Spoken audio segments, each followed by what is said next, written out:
Olá, seja muito bem-vindo. Esse é o programa Vida em Foco.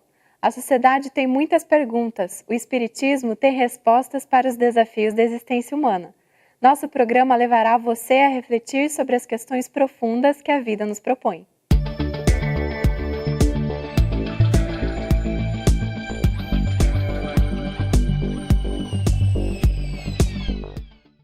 Você acredita em destino? E após a morte, para onde vamos? Essas perguntas fazem parte dos mistérios que acercam a existência humana e também são o tema da nossa entrevista de hoje. Não deixe de assistir. Nessa edição você acompanha curiosidades, crônica, o Espiritismo esclarece e, por último, a presença de Haroldo Dutra Dias no quadro Pérolas do Evangelho. Você é nosso convidado especial. Fique conosco. Assista agora a crônica da semana.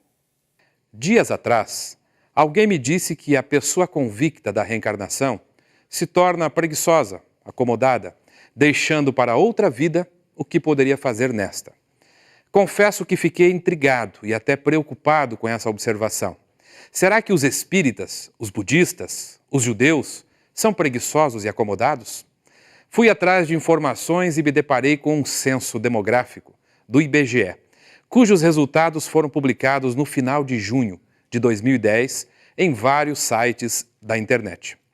Em um deles, a notícia é a seguinte: a população que se autodeclara espírita tem os melhores indicadores de educação e renda em relação às demais representações religiosas no país.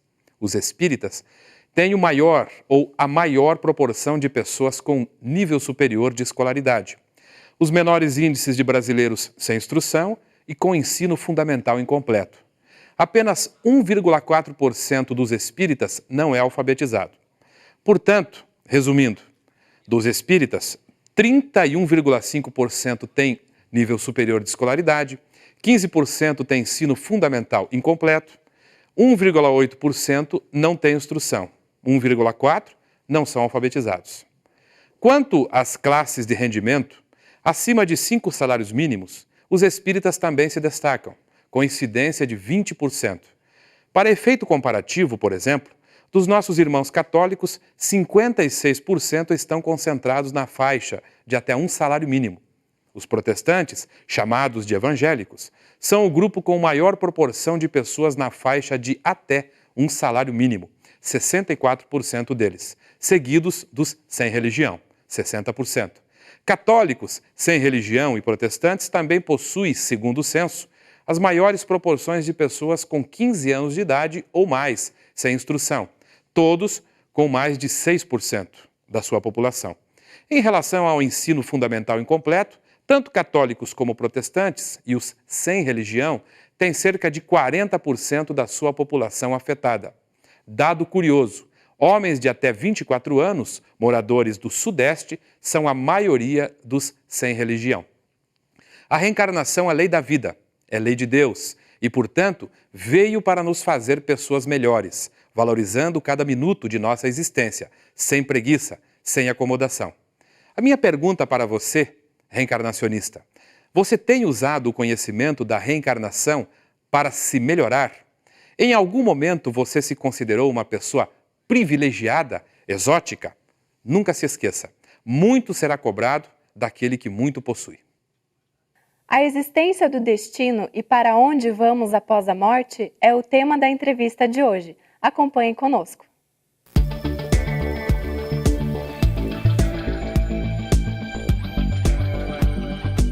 Olá, que bom que você está conosco.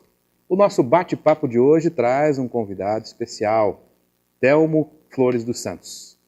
Telmo se aposentou como major oficial-major da Aeronáutica. Você prestou serviço na Aeronáutica durante 30 anos nos estados aqui do Sul, né, os 3 estados do Sul, Distrito Federal, Mato Grosso, São Paulo. Hoje, Telmo preside a Sociedade Espírita João Guignoni, em Campo Largo. Sim. Onde é que fica a Sociedade Espírita João Guignoni, Telmo? Travessa Mingo Ângelo 390. 390. Do ladinho da creche Marinha. Se eu quiser lá visitar vocês, que dia que é bom?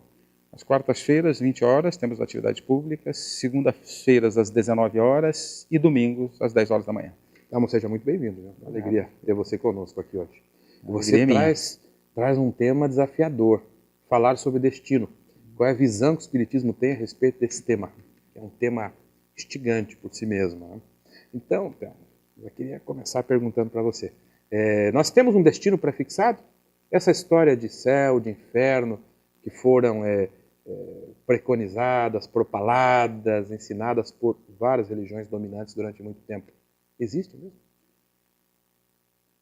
Desde o início da humanidade, da história da humanidade, o homem vem em busca de definir algumas coisas a respeito do seu futuro, né? Para onde vamos? Termina com a morte? Se não termina com a morte, para onde vamos depois da morte? Por falta de entendimento, porque o entendimento, o conhecimento humano, ele é crescente. À medida em que nós vamos nos desenvolvendo de uma maneira geral enquanto humanidade, Deus vai mandando as lições seguintes para o nosso crescimento.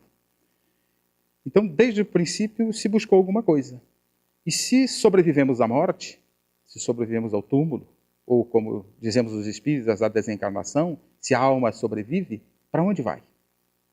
Como não tínhamos respostas mais definidas até bem pouco tempo, houve a necessidade de separar aqueles teoricamente bons dos maus. Os bons iriam para o céu e os maus para o inferno. Depois de um certo tempo, deve ter sido questionado, essa questão deve ter sido levantada, as pessoas começaram a pensar mais um pouquinho, a razão começou a desenvolver-se mais, e lá pelo sexto século foi necessário criar um terceiro lugar. Para aqueles que são bons, céu. Para os maus, inferno. E para os que são meia boca, vão para onde? Aí criou-se a ideia de purgatório, por falta de entendimento mais profundo sobre essa questão. Então era preciso buscar mais entendimento. Mas quando Jesus nos vem trazer as suas lições, ele vai nos dizer que nenhuma das minhas ovelhas se perderá. E vai nos dizer que nós temos o futuro que construímos, a cada um segundo suas obras. Com esta ideia de cada um segundo suas obras, ele está nos trazendo o conceito de que nós construímos o nosso futuro. E como é que construímos esse futuro? Através das nossas escolhas, do rumo que definimos em nossas vidas, das ações que tomamos.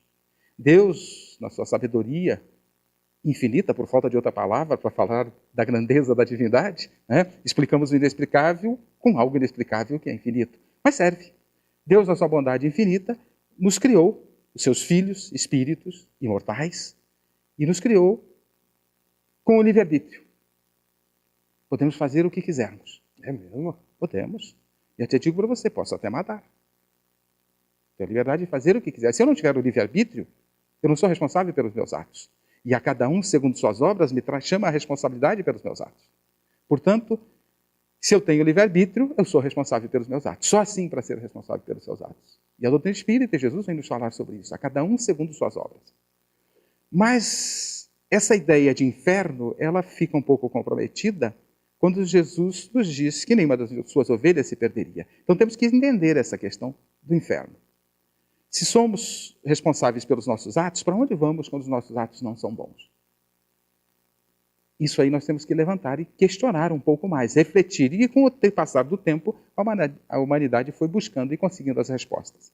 Mas Deus nos deu o livre-arbítrio e Deus, um pai que ama, não pune, não castiga. Eu tenho um amigo que diz, dizer que Deus pune, castiga, que manda seus filhos para o inferno, é denegrir a imagem de Deus. Mas então a justiça divina fica onde? Nas nossas escolhas, Deus nos deu o livre-arbítrio, podemos fazer o que quisermos. Paulo de Tarso já nos diz isso. Tudo me é lícito. Mas Deus também nos deu o tribunal. Kardec pergunta aos imortais, na pergunta 621 do Livro dos Espíritos, onde está escrita a lei de Deus? E os imortais respondem, na consciência. Quer dizer que não está em nenhum livro. Não, a lei de Deus está na consciência. Portanto, o nosso tribunal é a própria consciência. Dá para você ficar tranquilo, feliz, sossegado, com um oficial de justiça atrás de você? O oficial de justiça da justiça humana, de vez em quando, não acha o procurado. Mas o oficial de justiça da consciência está sempre contigo. Está sempre conosco. Então Deus, na sua sabedoria infinita, nos deu o livre-arbítrio. Tudo me é lícito, mas nem tudo me convém. O que me convém são as nossas escolhas. E isso se faz com a razão, com a inteligência. E nem tudo me convém, nos mostrando que essa consciência tem que atuar. Então, quem vai dizer o que convém e o que não convém é o tribunal consciência, é o juiz consciência. Você mencionou na resposta também que nenhuma das ovelhas se perderia. Para o Espiritismo, quais são as ovelhas? São os que vestem uma camisa ou outra, os que são adeptos de uma outra religião? Quem são as ovelhas de Jesus? Jesus, nós temos o hábito nas nossas crenças de fazermos segregações. Estes são os escolhidos, aqueles não são escolhidos, a minha crença é melhor que as outras. E eu pergunto, para irmos ao reino dos céus, só sendo cristãos? Só sendo espíritas? Então, não. Vai sobrar ninguém. Jesus diz, eu sou o caminho, a verdade e a vida. Mas o caminho que ele nos traz para chegarmos ao reino do céu é o caminho do bem. O caminho das nossas ações, das nossas escolhas, independente da bandeira religiosa. Independente da bandeira religiosa. A bandeira religiosa é uma sintonia que fazemos, nos agrupamos de forma aonde temos mais afinidades. Você, por certo, não viu, se viu raramente um engenheiro participar de associações de médicos. Médicos participando de associações de engenheiro. Há um agrupamento de acordo com a afinidade. Mas tanto médicos quanto engenheiros são importantes, como qualquer outra profissão. Independente da bandeira religiosa, nós agrupamos em algumas bandeiras religiosas de acordo com as nossas afinidades, nossas necessidades, nosso nível cultural, nosso momento. Mas o que nos leva ao reino dos céus... Não falha ainda. Não falha ainda. É. Vamos fazer o intervalo e você vai falar isso daqui a pouquinho. O que nos leva ao reino dos céus? A gente já volta. Aguarde um instante só. Vamos para um breve intervalo e logo voltaremos com a entrevista.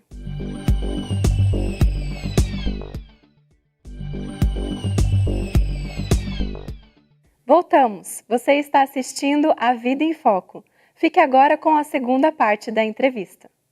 Ok, estamos de volta com o nosso bate-papo. Telmo, estou curioso, Telmo.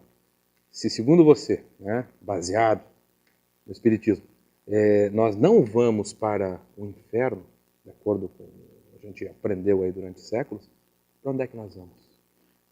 De acordo com as nossas obras. Vamos para aquele local que merecemos de acordo com as nossas conquistas. Se queremos locais, se queremos momentos bons na nossa consciência, tranquilidade, precisamos conquistar. E Jesus sinaliza isso. Jesus, em algumas passagens, por exemplo, vós sois deuses. Deixai brilhar a vossa luz, sede perfeitos como vosso Pai Celestial é. Ele está sinalizando para onde devemos pôr o nosso olhar para caminharmos, para fazermos as conquistas da paz de consciência, por exemplo.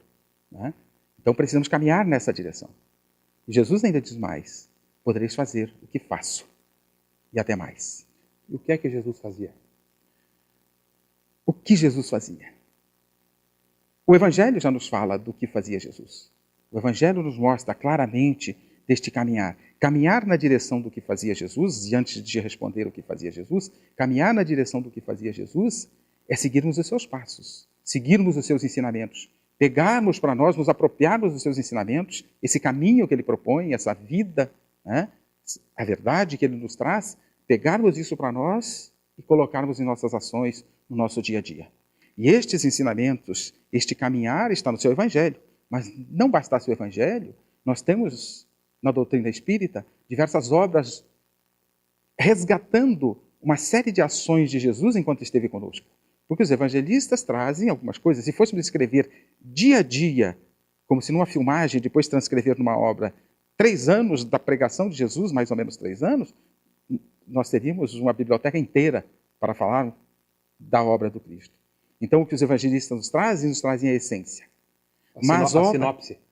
Mais ou menos, Mas essencial e importante. Mas as obras, depois, para contribuir com isso, nós recebemos dos Espíritos através das mãos abençoadas, da mediunidade abençoada de Francisco Cândido Xavier, carinhosamente o nosso Chico Xavier, nós recebemos obras como a Boa Nova, recebemos obras como Jesus no Lar, do Espírito Neio Lúcio, pelas mediunidades de Valdo Pereira Franco, as obras de Amélia Rodrigues, que são maravilhosas. Todas essas obras nos falam de vários momentos e passagens de Jesus que não estão nas Escrituras, nos mostrando, porque Jesus veio nos trazer como devemos caminhar para nos aproximarmos de Deus, para conquistarmos o nosso futuro.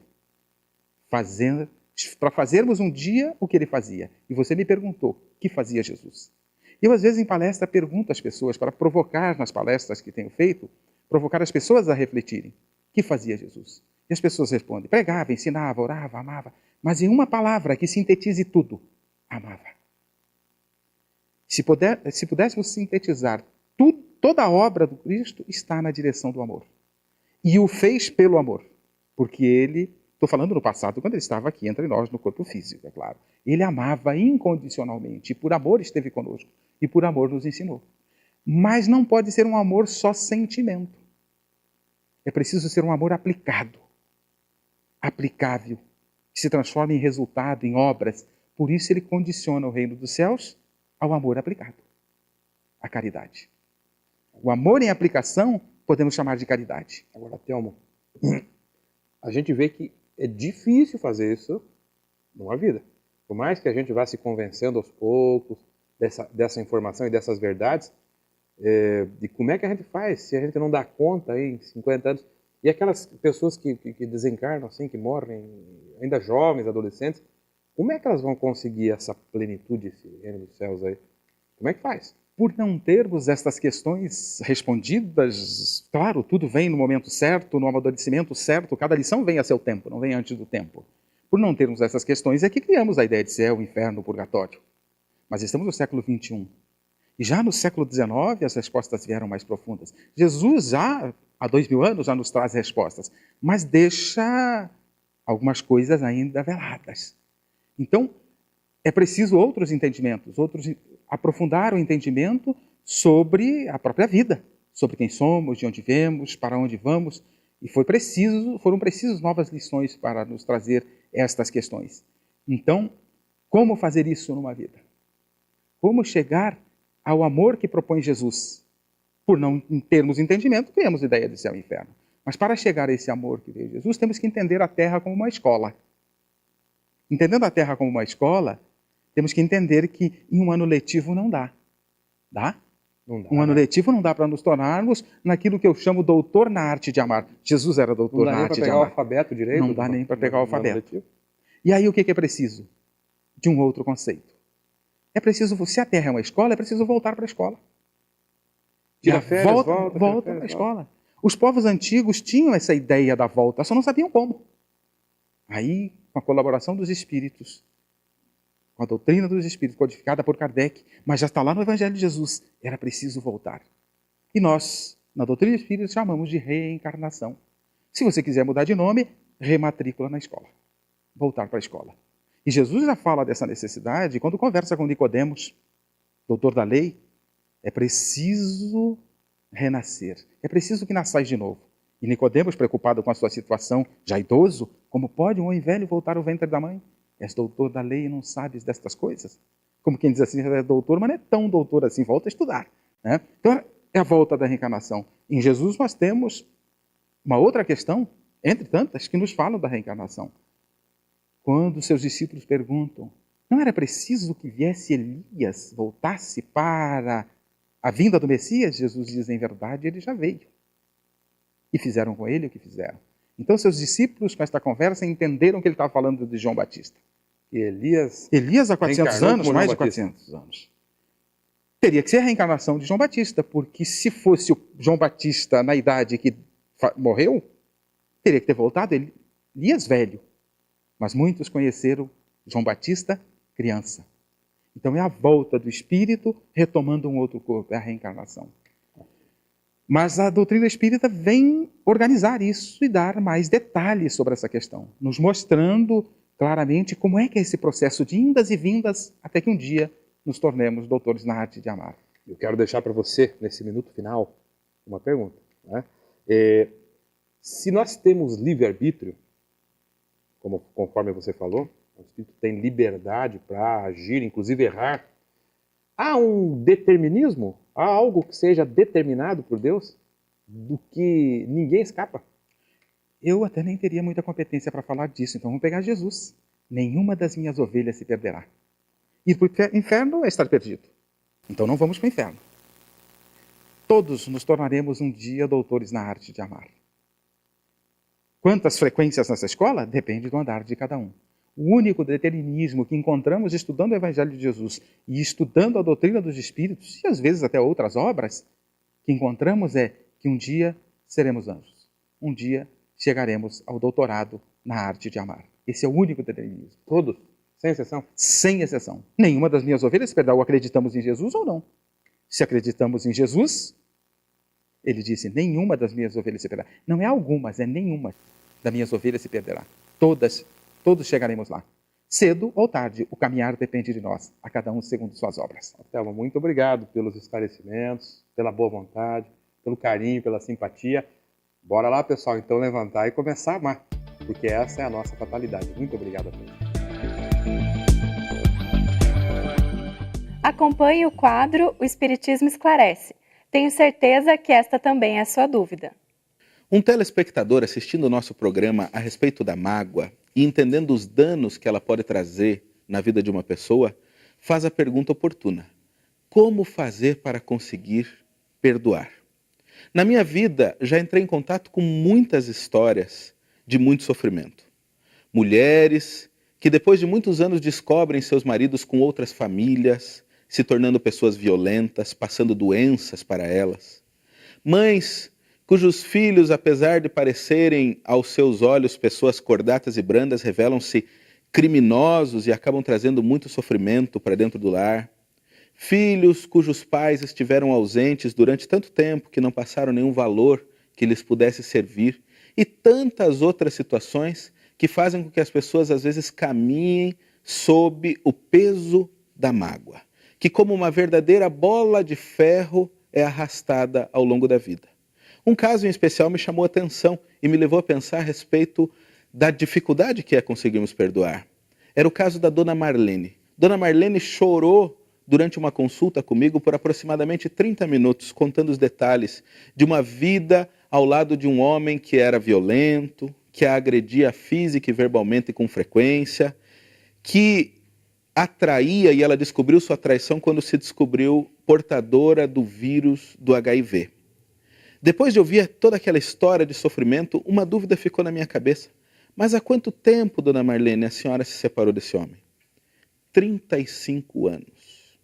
Havia 35 anos que ela estava separada e ainda contava a história como se tivesse sido vivida ontem, com a mesma carga de dor, lembrando-se em detalhes de tudo o que havia acontecido. E pensando em como dizer para Dona Marlene de que maneira ela conseguia passar por isso, me levou a pensar na dificuldade que cada um tem de perdoar.